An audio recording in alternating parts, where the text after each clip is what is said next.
26장 값비싼 향유를 부은 여인. 예수께서 이 말씀을 마치시고 제자들에게 말씀하셨다.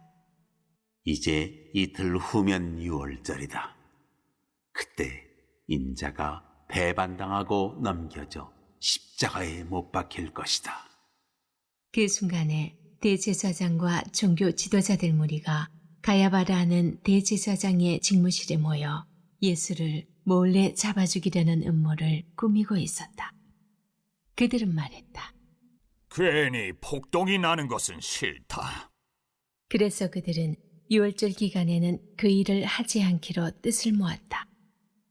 예수께서 나병 환자 시몬의 손님으로 베다니에 계실 때에 어떤 여자가 다가와서 저녁을 드시는 그분께 아주 값비싼 향유 한 병을 부었다.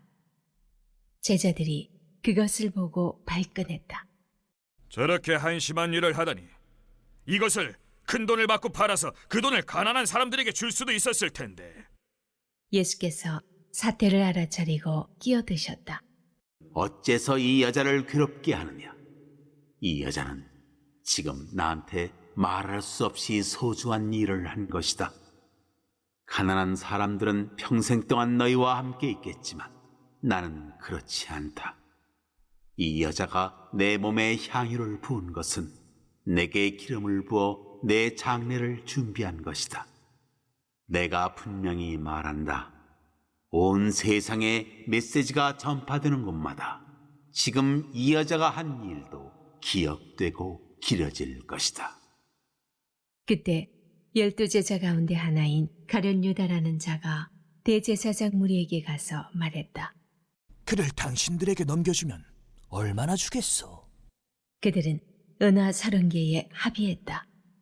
그때부터 유다는 예수를 넘겨줄 적당한 기회를 노렸다.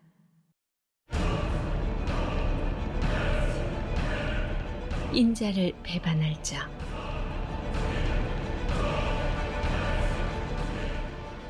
무교절 첫날 제자들이 예수께 와서 말했다. 우리가 어디에서 유월절 식사를 준비하기 원하십니까? 예수께서 말씀하셨다. 시내로 들어가 한 남자한테로 가서 선생님께서 내 때가 다 되었으니 나와 내 제자들이 네 집에서 유월절 식사를 지키고자 한다고 말하여라. 제자들은 정확히 예수께서 지시하신 대로 유월절 식사를 준비했다. 해가 진 후에 예수와 12제자가 식탁에 둘러앉았다. 식사 중에 예수께서 말씀하셨다. 괴롭지만 너희에게 중요한 말을 해야겠다.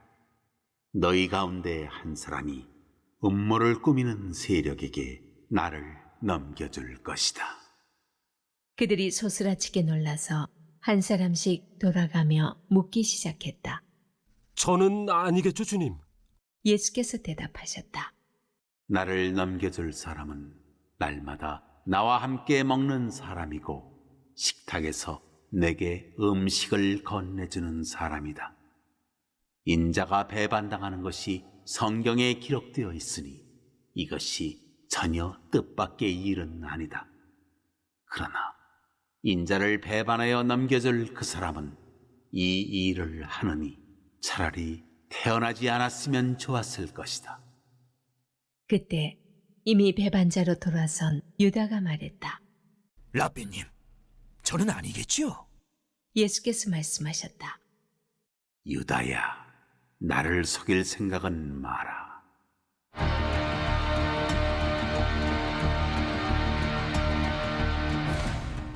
내 몸과 내 피다. 식사 중에 예수께서 빵을 들어 축복하시고 떼어서 제자들에게 주셨다. 받아서 먹어라. 이것은 내 몸이다. 또 잔을 들어 하나님께 감사하신 후에 그들에게 주셨다. 너희 모두 이것을 마셔라. 이것은 내 피다. 죄를 용서하려고 많은 사람들을 위해 붓는 하나님의 새 언약이다. 내 아버지의 나라에서 너희와 함께 마실 새날까지 내가 이 잔으로 다시는 포도주를 마시지 않을 것이다. 그들은 찬송을 부르고 곧장 올리브산으로 갔다.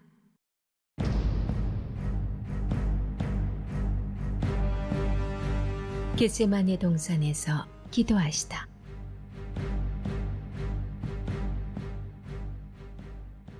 그때 예수께서 제자들에게 말씀하셨다. 이 밤이 다하기 전에 내게 벌어지는 일 때문에 너희가 넘어지고 말 것이다. 성경은 이렇게 말한다. 내가 목자를 치리니 양들이 허둥지둥 흩어질 것이다. 그러나 내가 살아난 뒤에는 너희 목자인 내가 너희보다 먼저 앞장서 갈릴리로 갈 것이다. 베드로가 불쑥 끼어들었다. 주님 때문에 다른 사람들이 다 넘어진다 해도 저는 그러지 않겠습니다. 예수께서 말씀하셨다. 너무 자신하지 마라. 바로 오늘 밤 수탉이 새벽을 알리기 전에 네가 나를 3번 부인할 것이다. 베드로가 우겼다. 주님과 함께 죽는 한이 있어도 절대로 주님을 부인하지 않겠습니다. 다른 제자들도 모두 똑같이 말했다. 그러고 나서 예수께서 그들과 함께 게세마네라는 동산으로 가서 제자들에게 말씀하셨다. 내가 저기 가서 기도하는 동안에 너희는 여기 있어라. 베드로와 세베대의 두 아들을 데리고 가시면서 예수께서는 심히 괴로워 슬픔에 잠겼다. 예수께서 말씀하셨다. 이 슬픔이 내 생명을 꺾어버리는구나. 여기서 나와 함께 깨어 있어라. 예수께서 조금 더 나아가 얼굴을 땅에 대고 기도하셨다. 내 아버지, 다른 길이 있거든 나를 여기서 벗어나게 해주십시오. 그러나 내가 원하는 대로 하지 마시고 아버지께서 원하시는 대로 행하십시오. 아버지께서 원하시는 것이 무엇입니까? 예수께서 돌아와 보니 제자들이 곤히 잠들어 있었다. 예수께서 베드로에게 말씀하셨다. 단 1시간도 나와 함께 견딜 수 없더냐? 깨어 있어라. 위험에 처한 줄도 모른 채 유혹에 빠지는 일이 없도록 기도하여라. 너는 하나님 안에서 무엇이든 열심히 할 각오가 되어 있다만 한편으로는 난로가에 잠든 늙은 개처럼 나른하구나. 예수께서 두 번째로 그들을 떠나서 다시 기도하셨다. 내 아버지, 이 잔을 마지막 한 방울까지 마시는 것 외에 다른 길이 없다면 나는 각오가 되어 있습니다. 아버지 방법대로 하십시오. 예수께서 돌아와 보니 이번에도 제자들이 곤히 잠들어 있었다. 도저히 눈이 떠지지 않았던 것이다. 예수께서 이번에는 그들을 자도록 두시고 세 번째로 가서 기도하시되 똑같은 말씀으로 마지막으로 한 번 더 기도하셨다. 예수께서 돌아와 말씀하셨다. 밤새도록 자려느냐? 내 때가 되었다. 인자가 죄인들의 손에 넘어간다. 일어나거라, 가자. 나를 배반할 자가 왔다.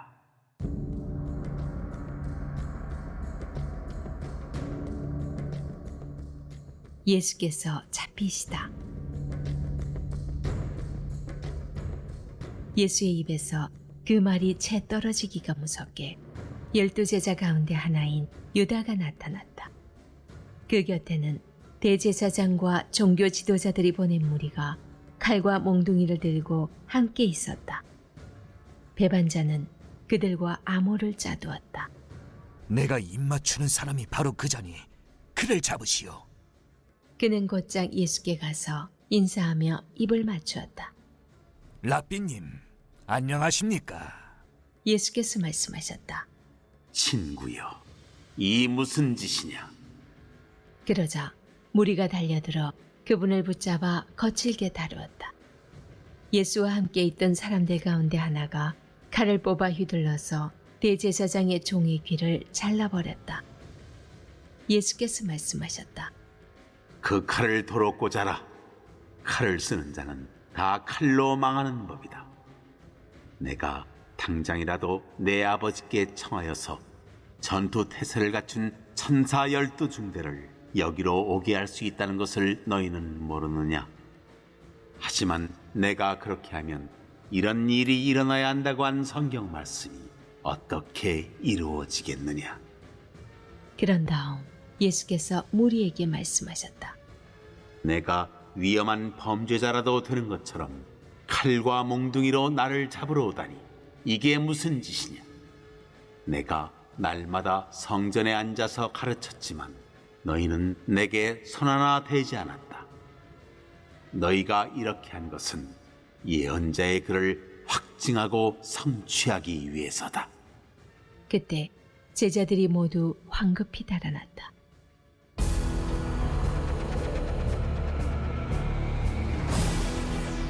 유대 의회 앞에 서시다.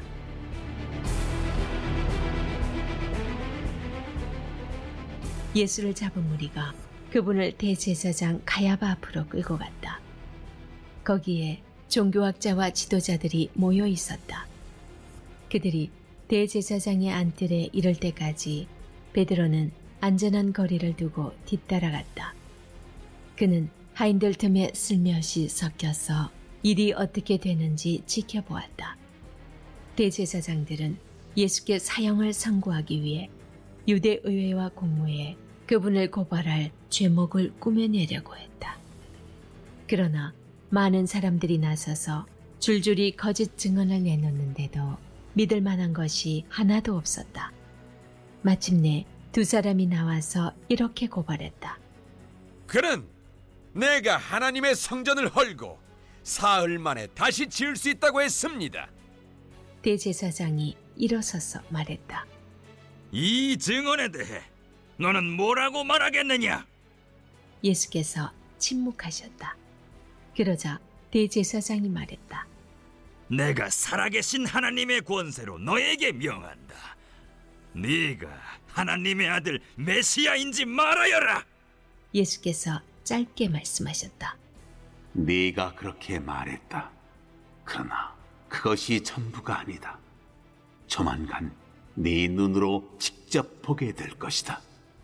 전능하신 분의 오른편에 앉은 인자가 하늘 구름을 타고 올 것이다. 그 말에 대제사장이 흥분해서 자기 옷을 찢으며 소리쳤다.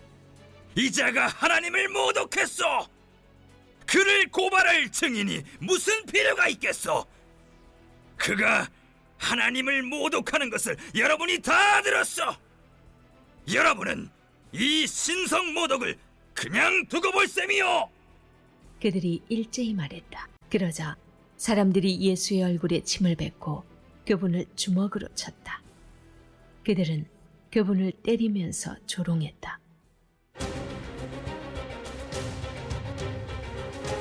베드로가 예수를 부인하다.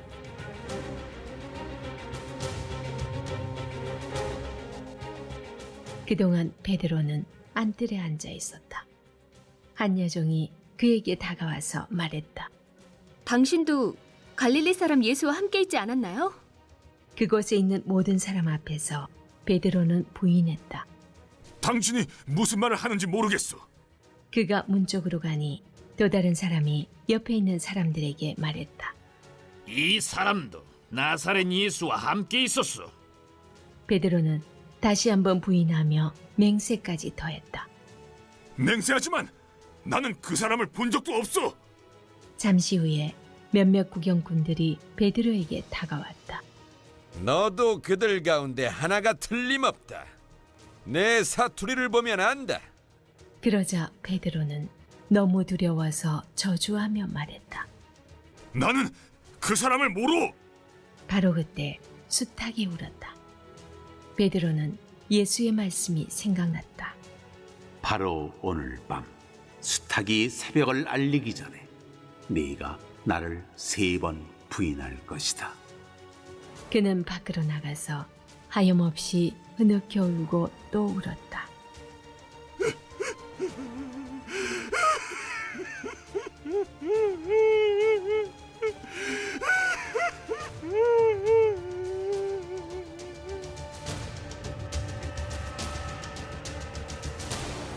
전체 이야기를 감싸고 있는 주제는 죽음입니다.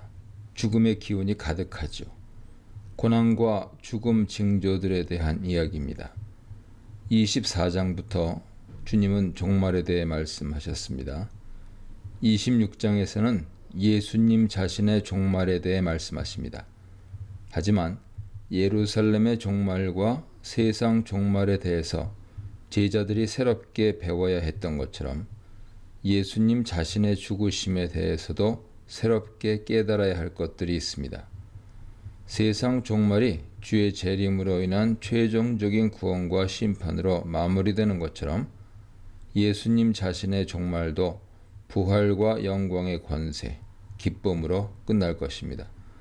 그러나 지금 그의 죽음의 의미를 정확히 알고 있는 자들이 없습니다.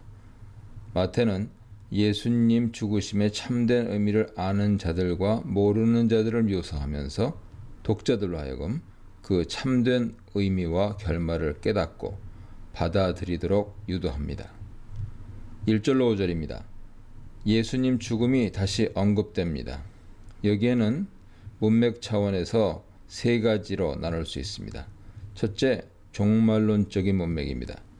24장부터 25장에 걸쳐서 주님께서는 성전 멸망과 그의 다시 오심, 그리고 세상 끝에 관해 말씀하셨고, 이에 덧붙여 주의 다시 오심을 기다리는 기간 동안 어떻게 깨어서 살 것인지에 대해서도 친절하게 알려주셨습니다. 그리고 이제 자신의 죽음에 대해 말씀하십니다. 둘째, 1절로 5절의 예수의 순환 고지는 2절에 직접 언급된 유월절과 깊은 연관을 갖습니다. 첫 유월절이 출애굽의 소망과 관련되었던 것처럼 지금도 영원한 유월절 양이 되신 예수님의 죽으심은 영원한 출애굽 소망과 관련됩니다. 셋째, 대제사장들과 장로들의 흉계와 하나님의 섭리라는 관점입니다. 이들은 예수님의 죽으심의 참된 의미를 알지 못합니다. 자신들이 모의해서 예수를 죽이고자 하지만 1, 2절에서 예수님은 자신의 죽으심을 먼저 고하십니다. 하나님께서 섭리하고 계십니다. 1절에 복음서의 5개 가르침 단락이 끝날 때마다 반복해서 사용되던 예수께서 이 말씀을 마치시고 라는 결말 어구가 마태복음에서 마지막으로 나옵니다. 그런데 이 마지막 사용에서는 다라는 부사가 첨가되어 있습니다. 어쩌면 이 어구는 모세의 가르침의 끝을 장식하는 신명기 32장 45절, 모세가 이 모든 말씀을 온 이스라엘에게 말하기를 마치고를 반영해 주는지 모릅니다. 예수는 지금까지 반복해서 예고하신 자신의 십자가 죽음이 이제 곧 일어날 것임을 밝히십니다. 이는 앞으로 전개될 예수의 순환과 죽음이 단순히 예수의 적대자들의 음모의 결과만이 아니라 근본적으로 하나님의 계획의 결과임을 재차 확인해 줍니다. 그리고 예수는 자신에게 다가오는 그 순환과 죽음 사건들을 미리 아시고 자발적으로 받아들이고 계심을 보여줍니다. 예수의 죽음이 6월절에 일어날 것이라는 것은 우연이 아닙니다.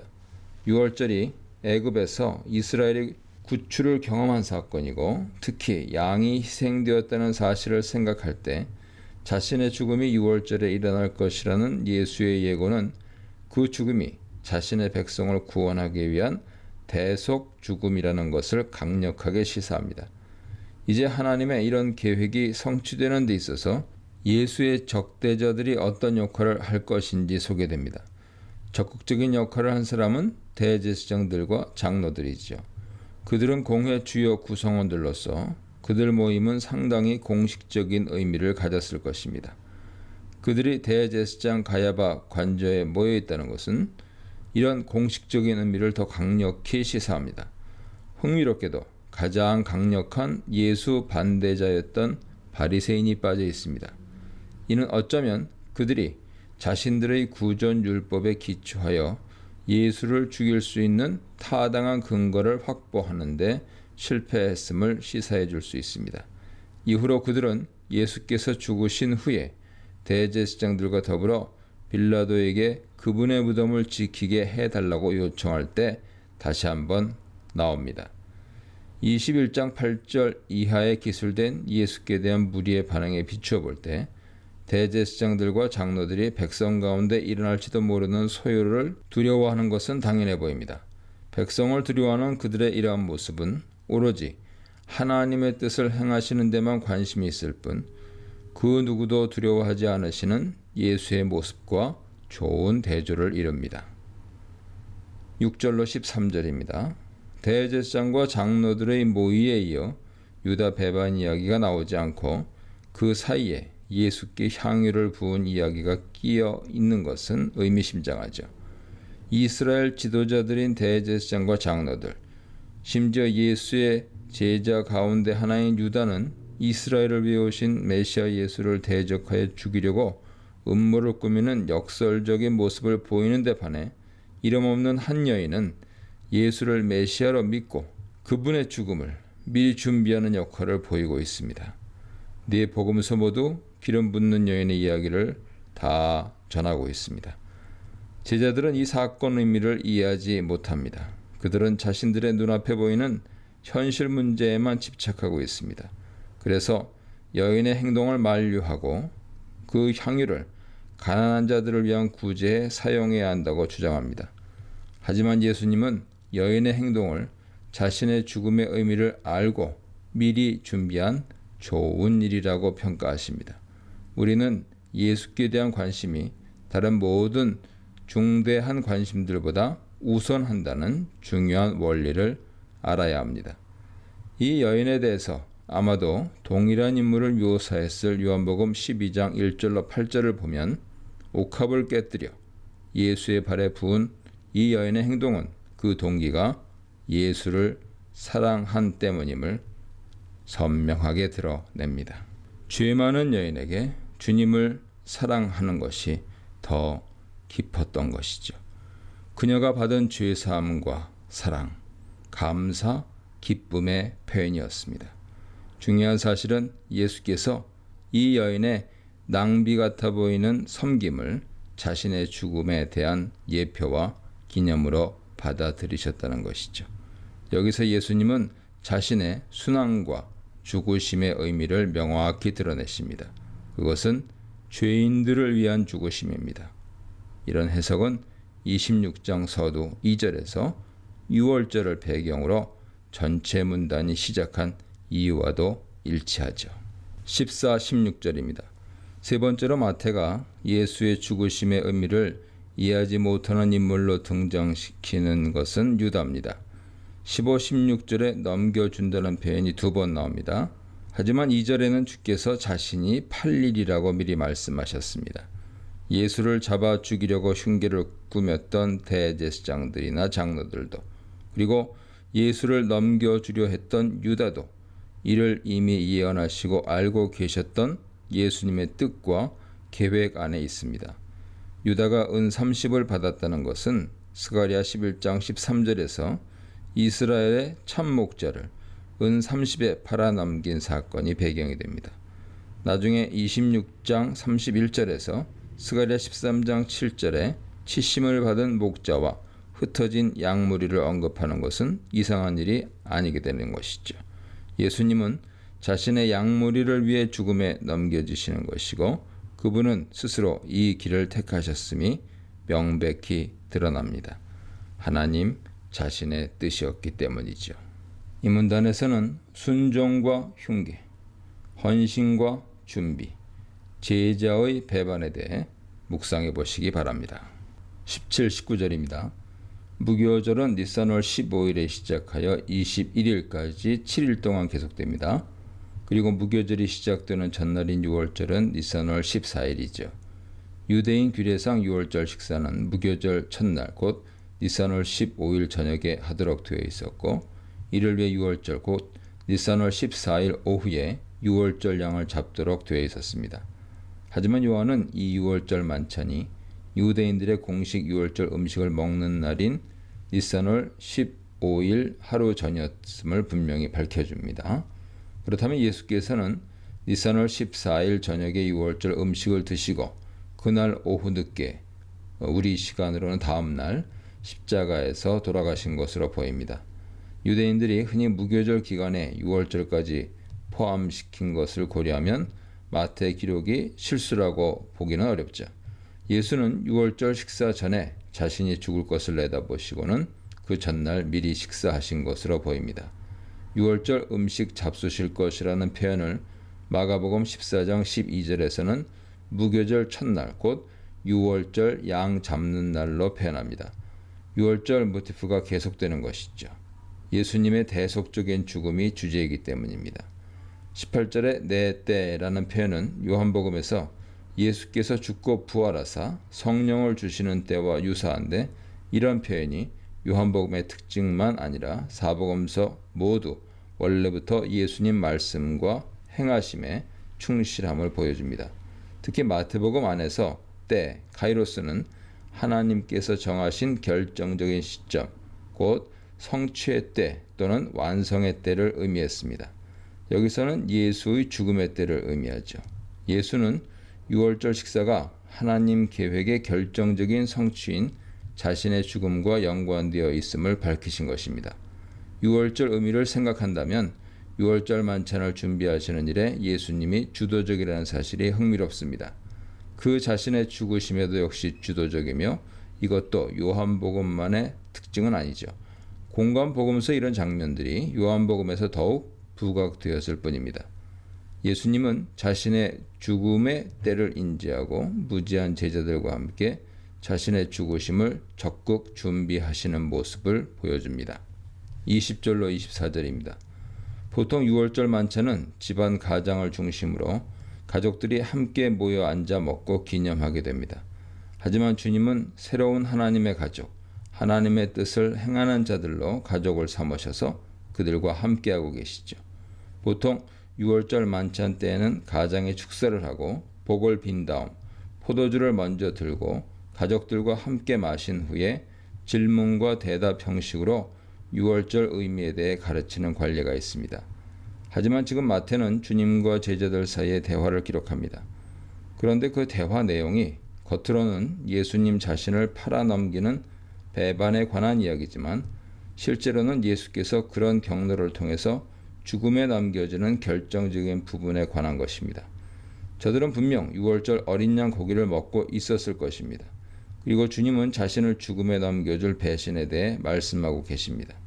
그것이 배신의 형식이라는 것은 스가랴에서 이스라엘의 첫 목자를 은 30에 팔아넘기고 칼에 쳐짐을 받게 하는 광경, 그리고 그 후에 예루살렘에서 열리는 죄를 씻기는 샘물 등 일련의 이스라엘의 회복에 관한 비전과 깊은 관계가 있기 때문인 것이죠.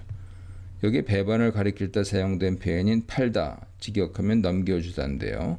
팔다라는 단어는 예수 자신의 죽음과 관련하여 몇 차례 사용된 적이 있습니다.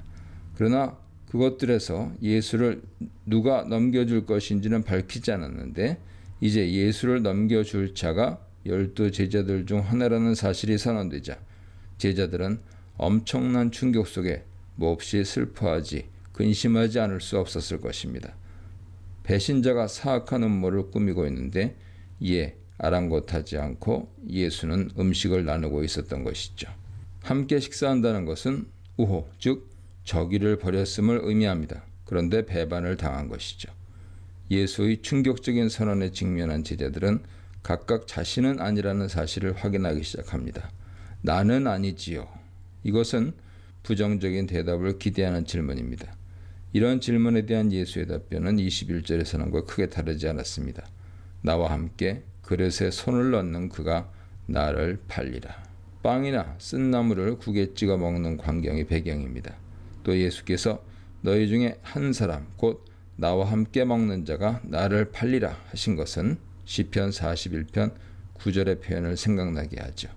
나의 신뢰하는 바 내 떡을 먹던 나의 가까운 친구도 나를 대적하여 그 발꿈치를 들었나이다. 이 말씀은 의인이 악인에게 배신을 당하여 고난당하는 것에 대한 전형적인 표현입니다. 유다는 대제사장이나 장로들처럼 예수의 죽으심의 의미를 전혀 몰랐습니다. 그들처럼 탐욕에 눈이 멀었을 뿐이죠.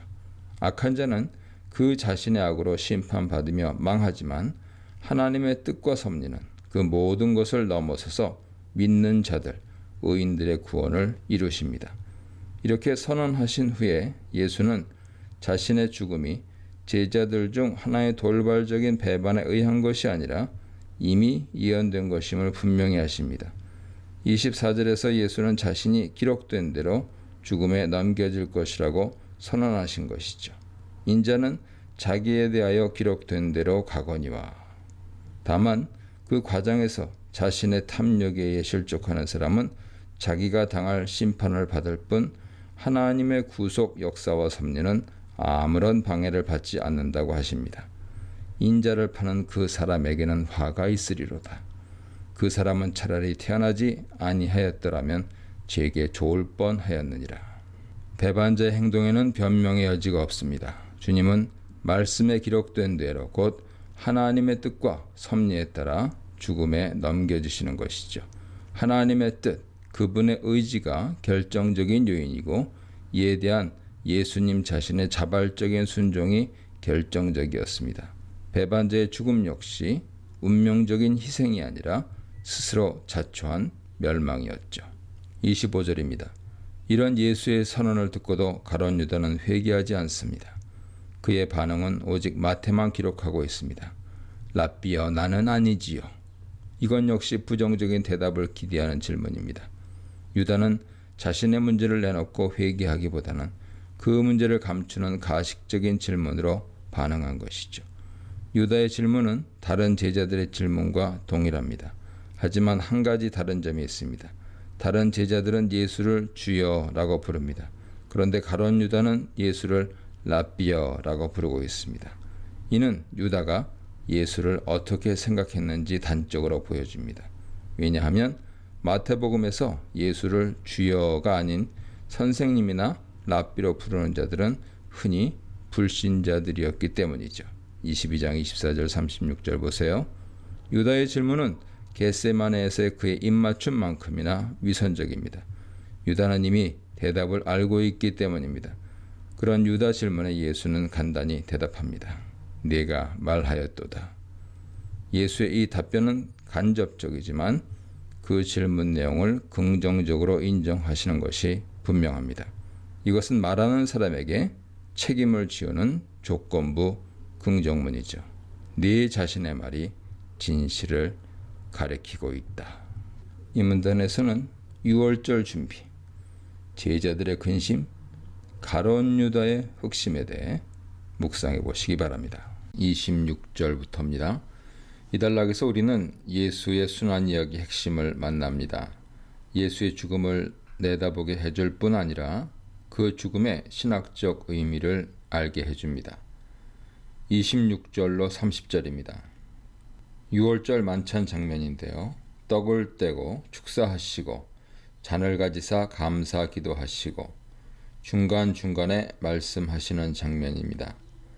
원래 유월절 음식들은 종류마다 출애굽 경험을 떠올리도록 되어 있습니다. 쓴나물은 애굽에서 했던 노예 생활의 고통을 상징하고 찐 과실로 만든 갈색의 국은 노예들이 굽던 흑벽돌색을 떠올리며 유월절 어린 양 고기는 그날 밤 여호와 사자가 어린 양의 피를 문설주에 바른 집을 넘어갔던 패스오버 했던 사건을 회상하기 위함이었습니다. 어린 양 고기를 포함해서 음식을 먹기 전에 떡을 떼며 축사하는데 그때 이렇게 말하도록 되어 있었습니다. 이 떡은 고난의 떡이니 우리 조상들이 애굽에서 먹었던 것이로다. 이제 굶주린 자들은 와서 이 떡을 먹을지어다. 이제 궁핍한 자들은 와서 이 유월절 음식을 먹을지로다. 그리고 떡을 떼어 모두가 떡을 받을 때까지 침묵 속에서 떡을 나누어 줍니다. 하지만 26절에서 예수는 전혀 다른 말씀을 하십니다. 매우 직접적이고 충격적이죠. 이것은 내 몸이니라. 제자들은 어떤 반응을 보였을까요? 본문은 제자들 반응을 기록하고 있지 않습니다. 하지만 마태복음 독자들은 이 말씀이 무슨 뜻인지 알게 됩니다. 예수님은 유월절 어린 양을 포함해서 유월절 예식에 예표하던 바 대속의 피와 심판을 면하는 것, 그리고 진짜 출애굽이 그분 자신의 죽음을 통해 성취될 것을 선포하신 것이죠. 이 말씀은 27, 28절에서 더욱 명확해집니다. 포도주 잔을 나누시며 이것은 죄사함을 얻게 하려고 많은 사람을 위하여 흘리는 바 나의 피, 곧 언약의 피라고 확증하십니다. 유월절 만찬 중에 포도주 잔을 들며 감사 기도하고 교훈을 나누는 예식은 모두 4번입니다. 27절 장면은 그중 3번째 포도주 잔을 나누는 장면인데 하나님께서 과거에 베푸신 구원처럼 장차 앞으로도 구원을 베푸실 것이라는 약속의 말씀을 나누는 순서입니다. 예수는 아마도 이 순서에서 새 언약의 피를 말씀하신 듯합니다. 그러므로 이 언약의 피는 예수 자신의 죽으심으로 성립되는 새로운 죄사함의 약속의 성취죠. 그리고 그것은 곧바로 두 번째 출애굽, 참된 출애굽이 성취될 것임을 가리킵니다. 그래서 29절에서 내 아버지의 나라를 언급하게 되죠. 이스라엘은 첫 번째 유월절을 통해 출애굽을 해서 가나안 땅에 이르렀어도 하나님 나라를 이루지 못했습니다. 이제 주님은 자신의 죽으심을 통해 완전한 속죄를 이루시고 새 언약을 주십니다.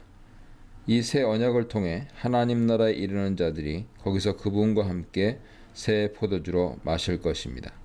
문맥을 통해서 읽자면 이 마지막 포도주는 유월절 만찬에서 나누는 4번째 포도주 잔이 됩니다. 주의 만찬은 주님이 다시 오셔서 하나님의 나라가 온전히 이루어질 그때 끝이 나는 셈이죠. 예수의 죽음은 그 자체로 끝나는 것이 아니라 그에 뒤이어 아버지의 나라에서 제자들과 함께 새 포도주를 마시게 되는 메시아 잔치로 이어지게 된다는 것입니다. 이 메시아 잔치는 예수만이 아니라 하나님께서도 동참하십니다.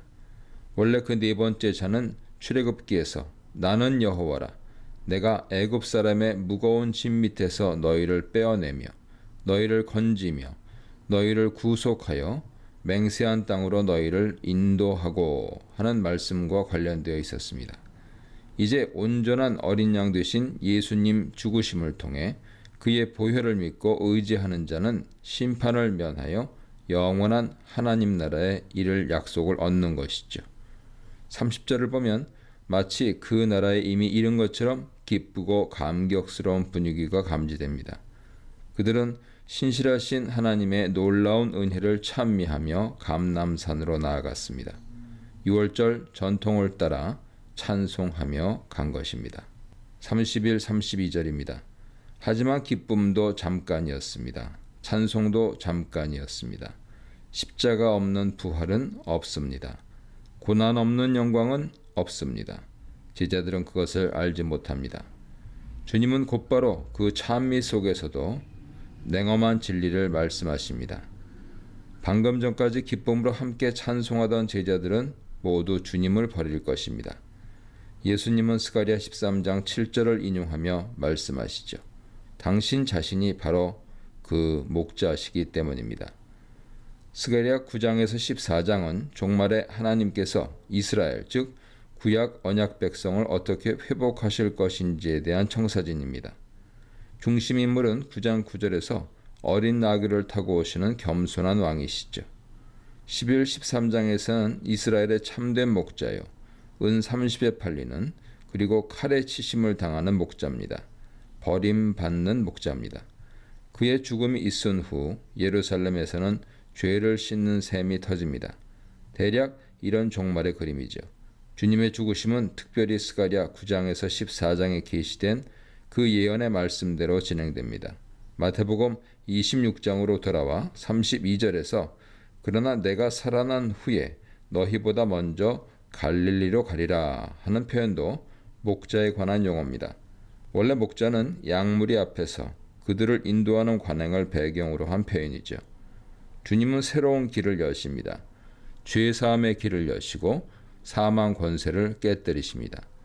32절에서 하신 약속은 28장 10절 이하에서 성취됩니다.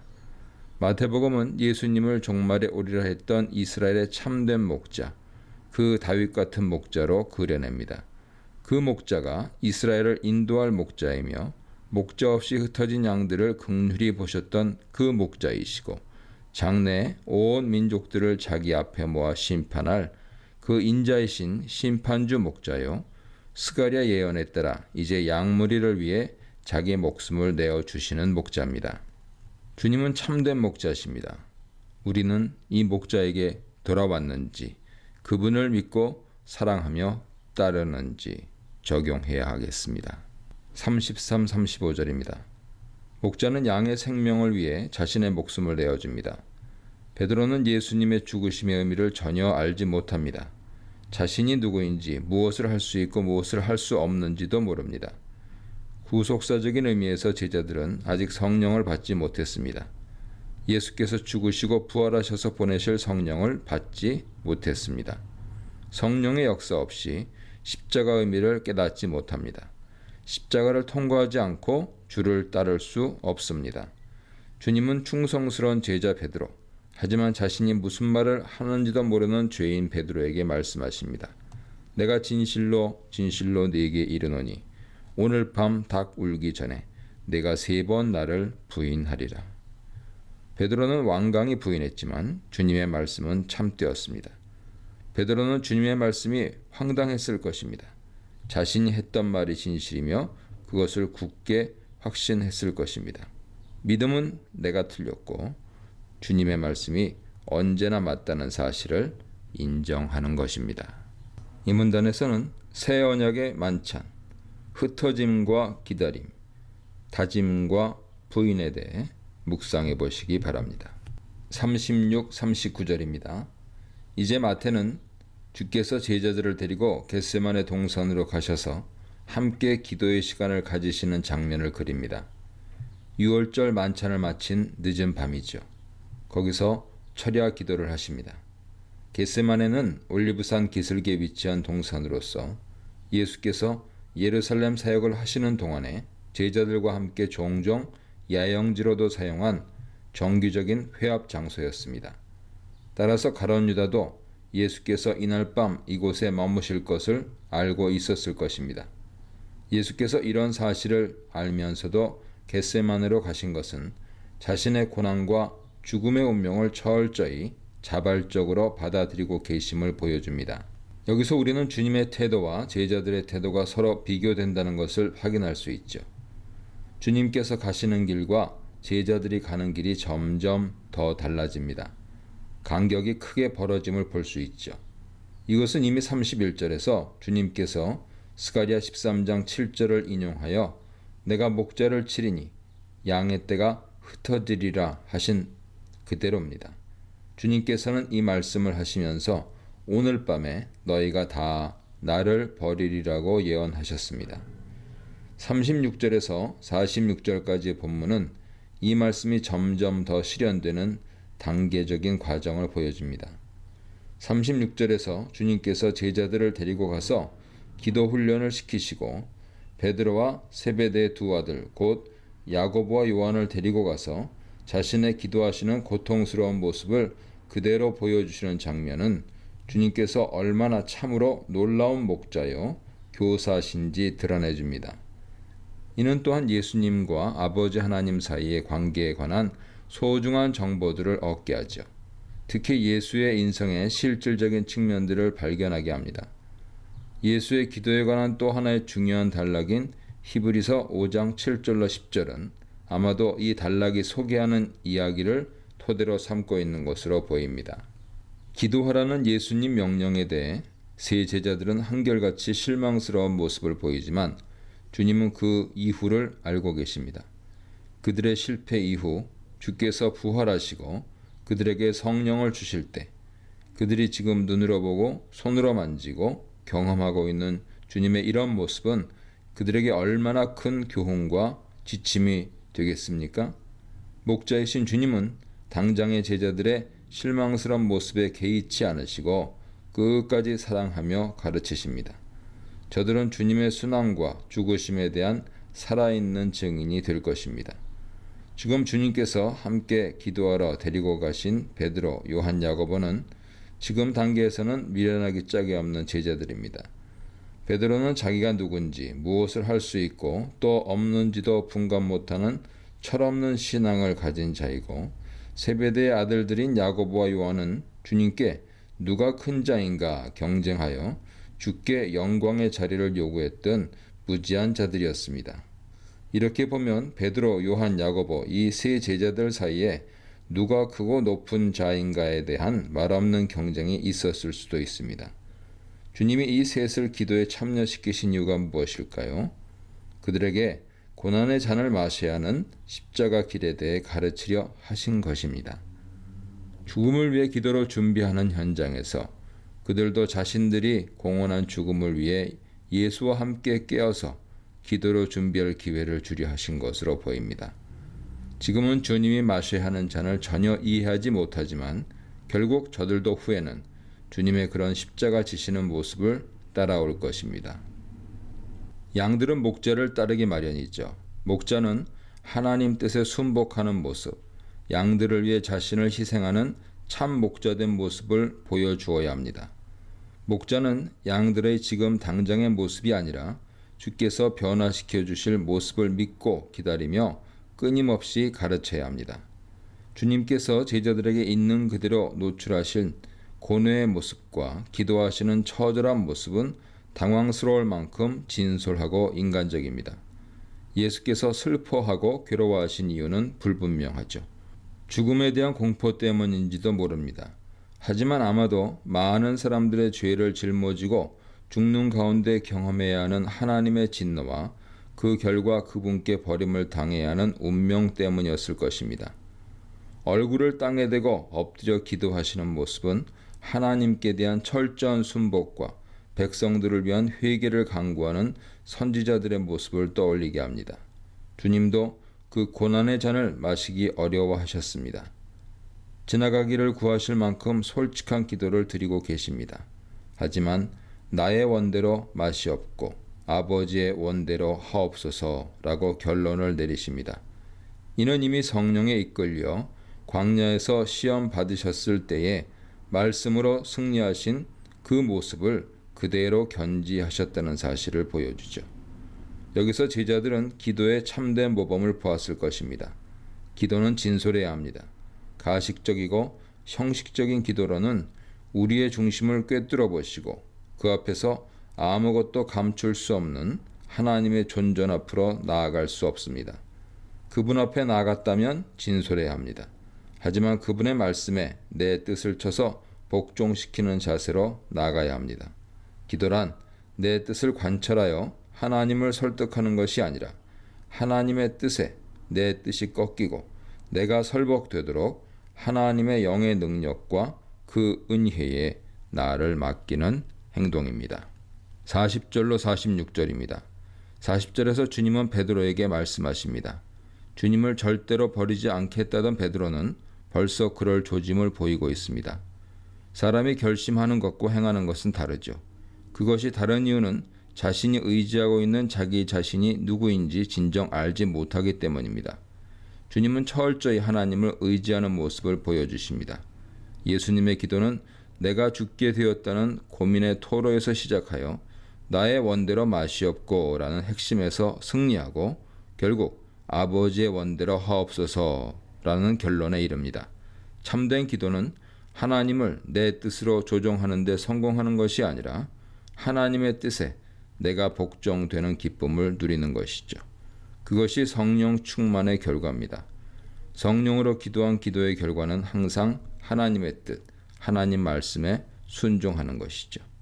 제자들은 특별히 알게 모르게 시기와 경쟁 관계 속에서 자신을 의지하고 자기의 뜻을 이루려던 주님과 가장 가까웠던 세 제자들은 역시 깨어있지 못하고 잠에 떨어졌습니다. 육적인 능력으로는 영적인 기도와 순종을 감당할 수 없습니다.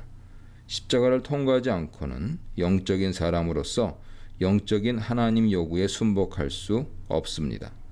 육신의 생각은 하나님과 원수가 되나니 이는 하나님의 법에 굴복하지 아니할 뿐 아니라 할 수도 없음이라 하신 그대로입니다. 하지만 주님은 계속해서 제자들을 가르치십니다. 두 번째 기도하고 나서도 제자들을 돌아보시고 세 번째 기도를 마치신 후에는 마치 그동안 제자들이 자신과 함께 힘써 기도해 준 것처럼 이제는 자고 쉬라고 격려하십니다. 그리고 그분의 승리와 순종이 마치 제자들의 것이기라도 한 것처럼 일어나라 함께 가자고 권면하십니다. 주님께서 제자들을 가르치시고 세우시는 모습에는 실망도 절망도 없습니다. 함께 하심만 있습니다. 자신의 승리와 기쁨을 나누어 주시고 그들의 연약함은 그대로 짊어지십니다. 주님은 참된 목자십니다.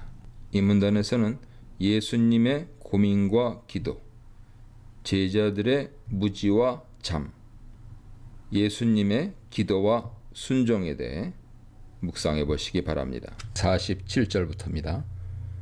마태는 유다 배반에 대한 예고 이후 유다 행보에 대해 아무런 언급도 하지 않았습니다. 하지만 유다는 자신 계획을 실천해 옮기기 위해 상당히 분주하게 움직였을 것입니다. 이제 그의 이러한 움직임의 결과 예수 체포가 시행됩니다. 하지만 이야기가 진행되어 감에 따라 예수 체포 상황을 실제로 주도하는 인물은 유다가 아니라 예수 자신이라는 사실이 명확해질 것입니다. 47절로 50절입니다.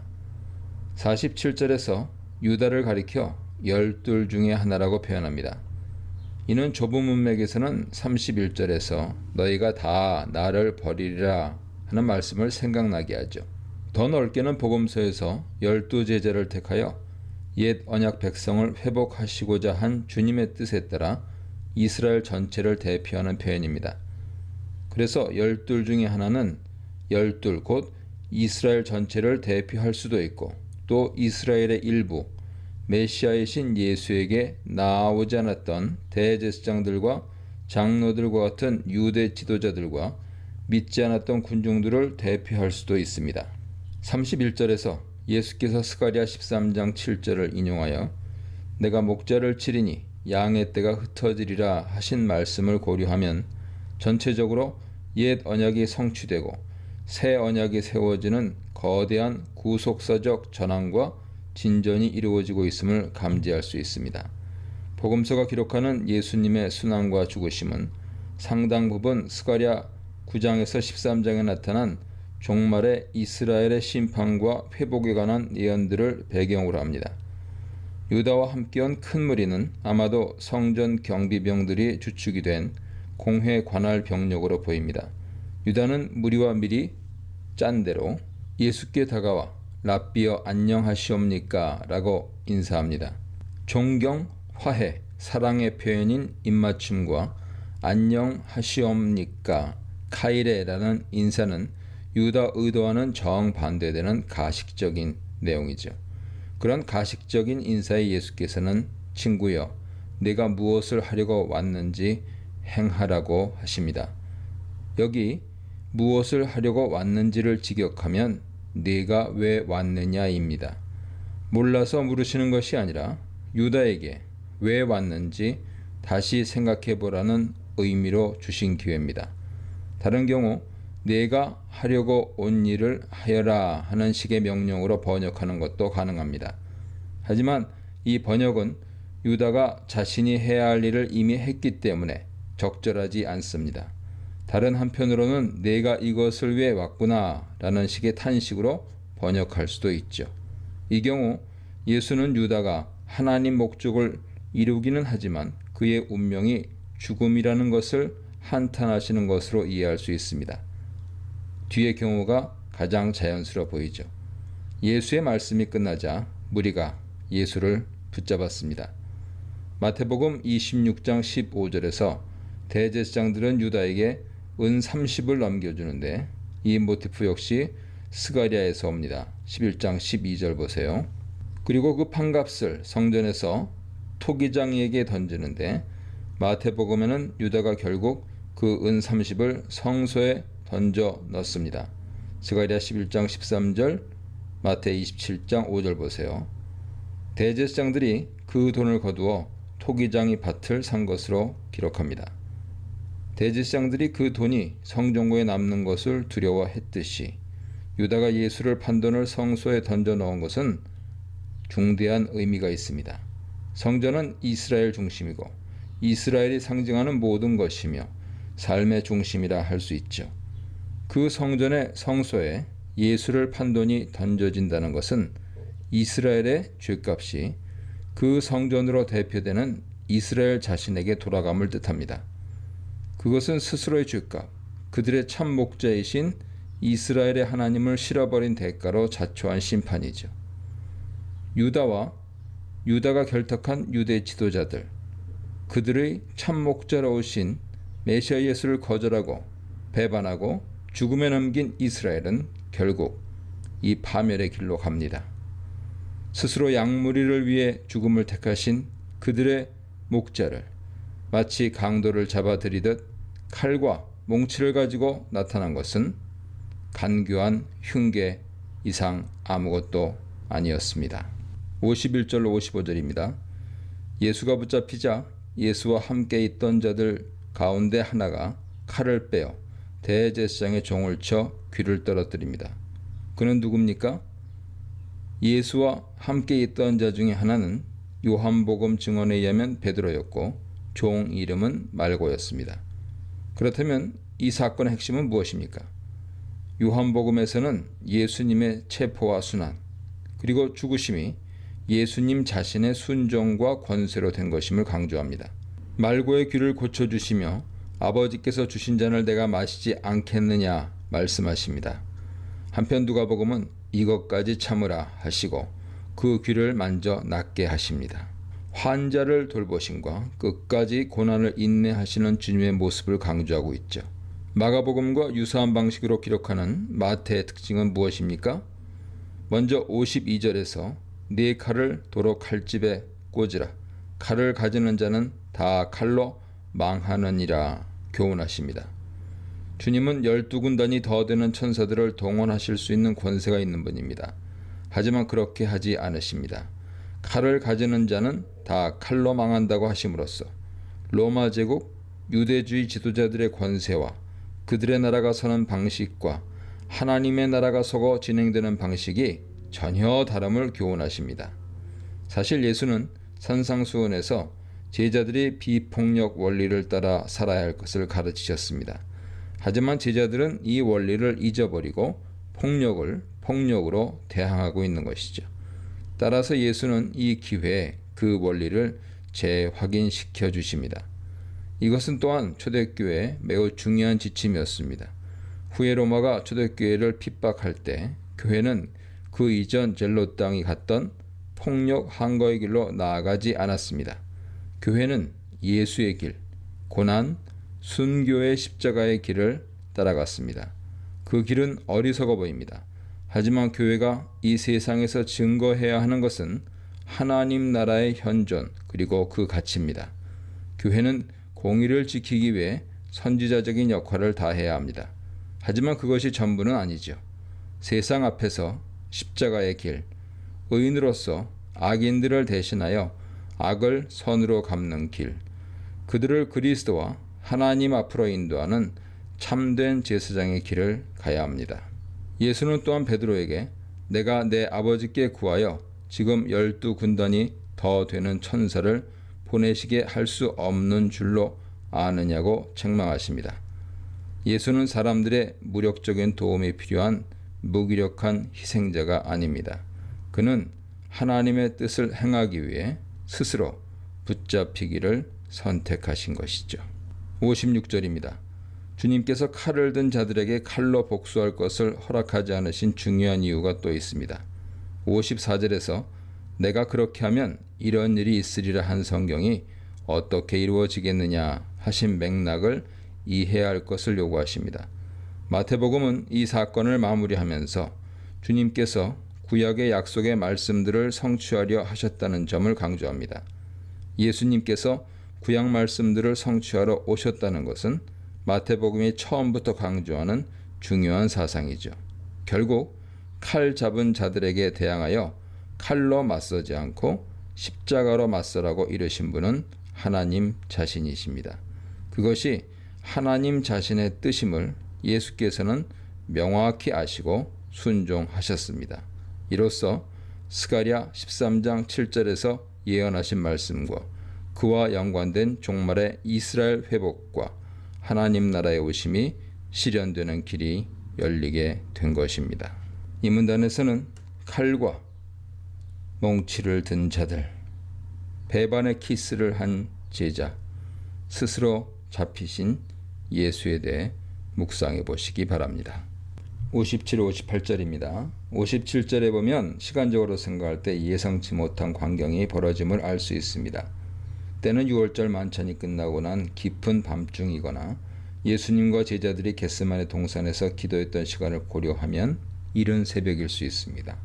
그런 깊은 밤중 혹은 새벽에 이미 대제사장 집에는 사내들인 공회가 모여 있죠. 어떻게 서기관들과 장로들을 그 시각에 모아놓을 수 있었을까요? 그것은 저들이 이미 예수를 체포하고 죽이기로 흉계를 꾸미고 미리 모의한 결과일 수밖에 없습니다. 미리 짜놓고 모인 재판인 셈이죠. 그러니 심의 과정이 공정할 리 없고 그런 것을 기대할 수도 없는 상황입니다. 그 시각에 2명의 증인들을 참석하게 한 것도 예외적인 일이죠. 원래 관례대로라면 공정성을 위해서라도 밤에 잡혀온 피고인을 신문하는 일은 그 다음날 대낮에 하도록 되어 있기 때문입니다. 3세기 초에 편찬된 랍비들의 구전율법 규정집인 미슈나에 따르면 사형 재판은 밤에 열지 못하도록 되어 있습니다. 만일 이 규정이 예수 당시에도 적용되었다면 대제사장들과 장로들은 정식 공회 재판에서 예수를 사형시킬 제목을 발견하기 위해 비공식적으로 밤샘 신문을 했고 새벽이 되자 공회를 정식으로 열어 예수의 사형 제목을 공식적으로 정한 것으로 보입니다. 마태 기록은 다른 복음서들의 기록과 마찬가지로 예수를 심의한 유대주의 최고 자치기구인 사내들인 공회가 얼마나 패역하고 불법적이며 사악한 집단이었는지 폭로합니다. 59절로 63절입니다. 본문은 이들의 고소와 심의 과정 자체가 거짓과 불법으로 점철되어 있음을 여과 없이 드러냅니다. 그 밤에 어디서 소집했는지 거짓 증인들이 많이 와 있었습니다. 하지만 그들의 고소들이 먹혀 들어가지 않았습니다. 60절에서 후에 2사람이 와서 라고 한 것은 어떤 고소 고발도 타당성이 없다는 것이 드러나자 서로 모의하여 겨우 죄목을 찾고 증인들을 찾아 내세운 흔적이 보이는 대목이죠. 그래서 모세율법에 따라 2사람의 증인들을 내세웁니다. 실제로 성전에 대한 공개적인 위협은 죄목이 될 수 있었습니다. 마가 기록을 보면 이 2 증인들의 증언도 서로 엇갈렸습니다. 또한 한 증인의 말대로 예수는 자신이 돌로 된 성전을 파괴하겠다고 한 것이 아니었습니다.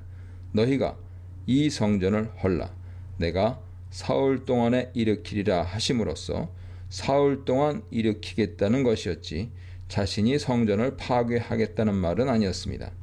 이런 식으로 2 증인들의 증언도 서로 엇갈렸습니다. 결국 모세법대로 2 증인이 필요한데 이마저도 서로 엇갈림으로 이번에는 어처구니 없게도 대제사장이 직접 나섭니다. 62절은 대제사장이 재판관의 입장이 아니라 검사 위치에 서 있음을 보여주죠. 더구나 그는 일어서서 예수께 나와 묻습니다. 당시 사내들인 공회가 모인 장소를 떠올린다면 그렇게 일어서서 나오는 경우는 피고의 죄를 입증할 만한 증인의 자리에 선다는 것을 뜻합니다. 이는 당시 재판 과정이 얼마나 불법적인지 보여주죠. 대제사장은 자리에 앉아있지 못하고 죄를 입증하기 위해 예수 앞에 나옵니다.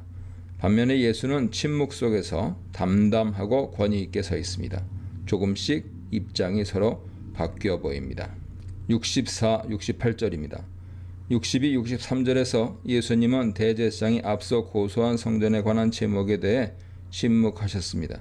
정황으로 보면 그 고소가 거짓이며 부당하다는 사실을 누구보다 가야바 자신이 잘 알고 있지 않느냐는 침묵의 반문일 수 있습니다. 지금까지 언급된 그 어떤 증언들도 진실한 것이 아님에도 불구하고 예수께서 침묵으로 일관하신 것은 죽음을 피하지 않으시려는 예수의 적극적인 순종의 또 다른 일면입니다. 또한 예수의 이러한 모습은 이사야 53장 7절을 성취하는 의미를 가집니다. 대제사장은 점점 더 초조해져서 공의로운 판단을 내려야 할 자신의 본분을 잊고 자신이 직접 고소한 아무 대답도 없느냐? 이 사람들이 너를 치는 증거가 어떠하냐? 이번에는 신성 모독죄다. 네가 하나님의 아들 그리스도인지 우리에게 말하라 한 말은 예수께서 이미 광야에서 마귀에게 시험 받으실 때 마귀가 늘 사용했던 질문이었음을 독자들은 잘 알고 있습니다.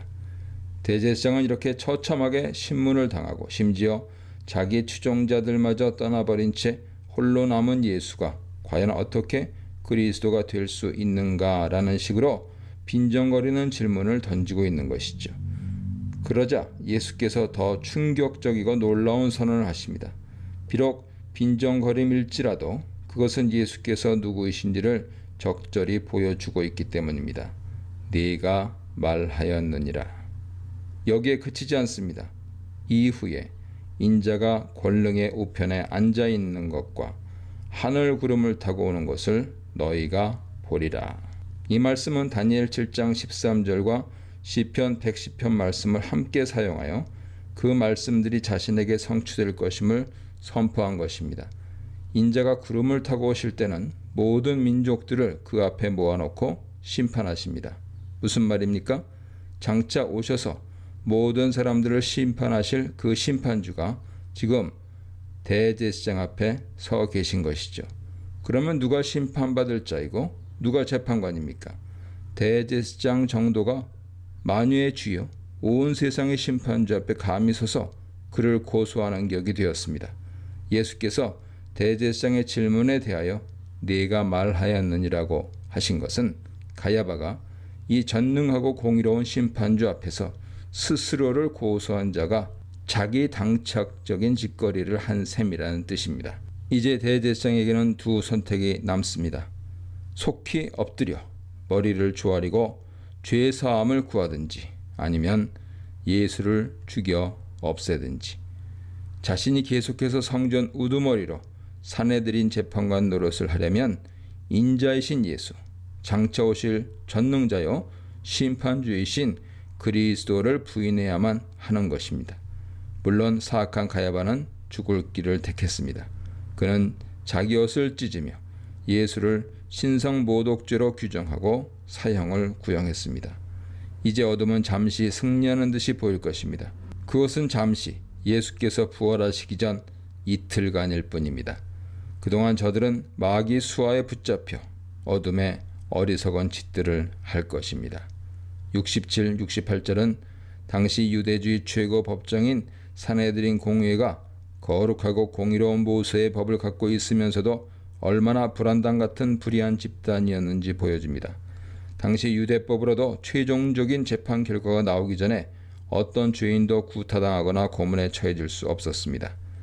대제사장 자신이 사형에 해당하다고 구형한 사실만 가지고도 자기가 먼저 나서서 예수 얼굴에 침을 뱉고 주먹으로 치는 행위를 한 것은 성전의 최고 수장인 대제사장이 저 정도면 그 성전은 어떠했는지 짐작하게 만들 뿐이죠. 성전은 멸망 외에는 다른 대안이 없을 정도로 총체적으로 부패했고 자정 능력을 완전히 잃은 강도의 구렬이었음이 여지없이 폭로됐습니다.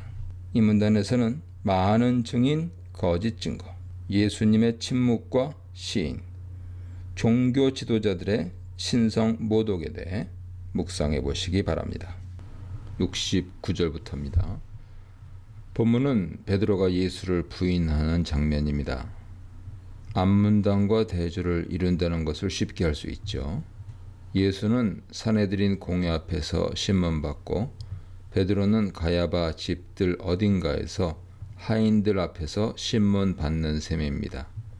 하지만 결과는 다릅니다. 예수는 대제사장들과 공회원들 앞에서 자신의 신분을 명확히 밝히는 당당한 모습을 보여준 데 반해 베드로는 여종들과 구경꾼들 앞에서 예수를 거듭 부인합니다. 특히 베드로 부인은 매번 그 정도를 더해감으로써 그가 얼마나 철저히 부인하였는지 여실히 보여줍니다. 70절에서 단순히 부인했고요. 72절에서 맹세하며 부인했고요. 74절에서 저주하고 맹세하며 부인했습니다. 제자는 스승을 따르기 마련이죠. 베드로도 스스로 주님을 따르고 버리지 않겠다고 호언장담한 터입니다. 복음서는 예수께서 가시는 고난과 죽으심의 길을 따라가며 기록하고 있는데 병행적으로 제자들에 대한 이야기도 빼놓지 않습니다. 그만큼 중요합니다. 제자들이나 베드로의 이야기는 예수의 순환과 십자가의 죽으심에 대한 교회 태도를 결정하는데 중요한 영향을 미치는 요소이기 때문이죠. 주님도 자신의 길을 가시지만 제자들을 극심히 배려하십니다. 겟세마네 동산에서 기도하시던 모습을 보세요. 제자들에 대한 온유하신 모습이 그대로 드러납니다. 교회는 예수 그리스도의 목격자입니다. 정인으로서 교회가 어떻게 성장하는지, 주님이 교회의 대표로서 그의 제자들을 어떻게 다루는지 이해하는 것은 복음서의 순환 기사를 읽는 또 다른 중대한 관점이죠. 그래서 이 본문을 이해하는 데는 크게 두 가지 축이 있습니다. 하나는 베드로 자신의 초점을 맞추는 것이고 또 다른 하나는 그런 베드로를 향하신 주님 말씀과 태도에 초점을 맞추는 것입니다.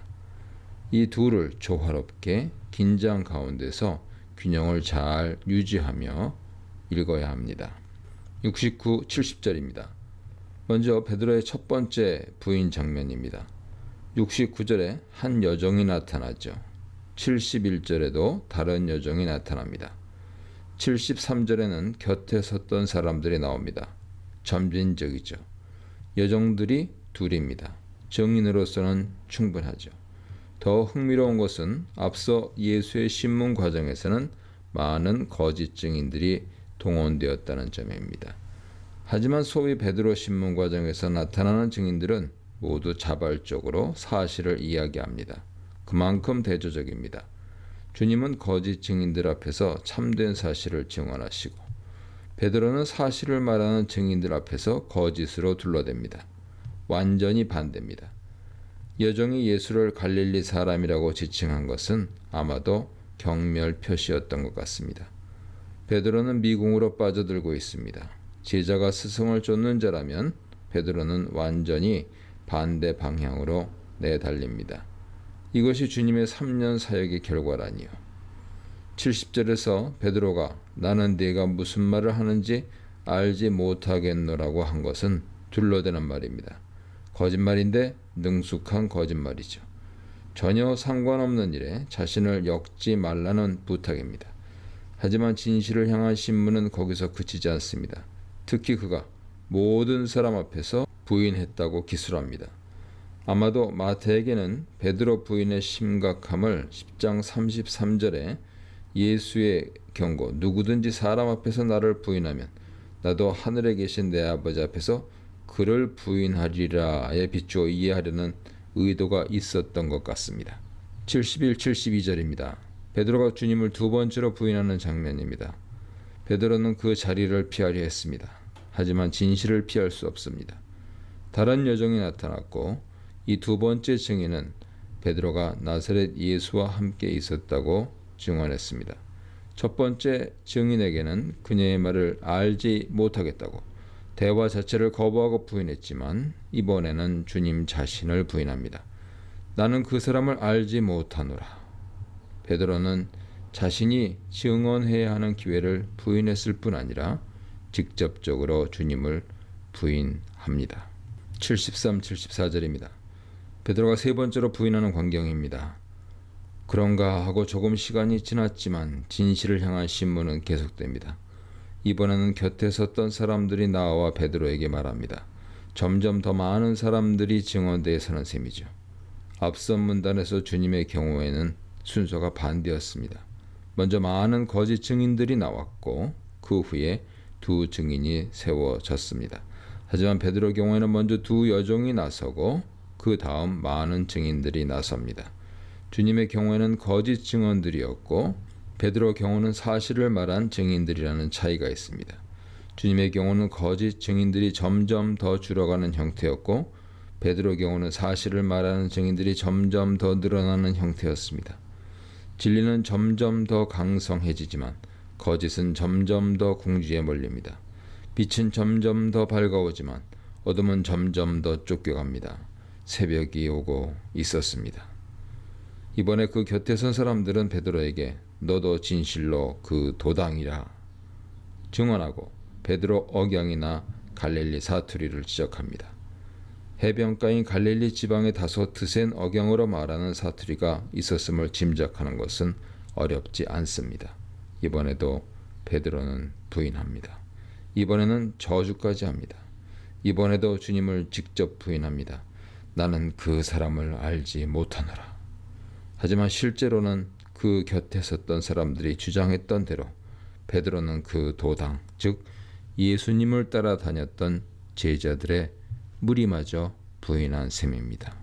그러므로 베드로는 첫 번째는 증언할 기회 자체를 거부한 것이고, 두 번째는 주님을 부인한 것이고, 세 번째는 주님의 교회도 부인한 셈입니다. 이렇게 함으로써 자신과 관련된 주님에 관한 모든 것을 부인했습니다. 75절입니다.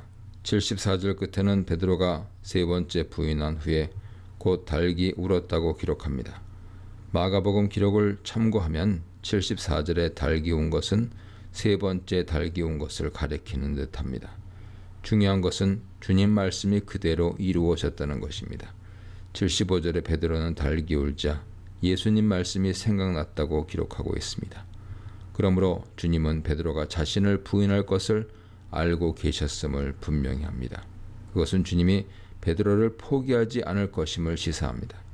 겟세마네 동산에서 기도하실 때도 그 고독과 슬픔, 짓누르는 중압감, 치열한 영적 싸움에 전혀 참여한 바가 없었던 제자들을 거두시고 돌아보시고 함께 하셨습니다.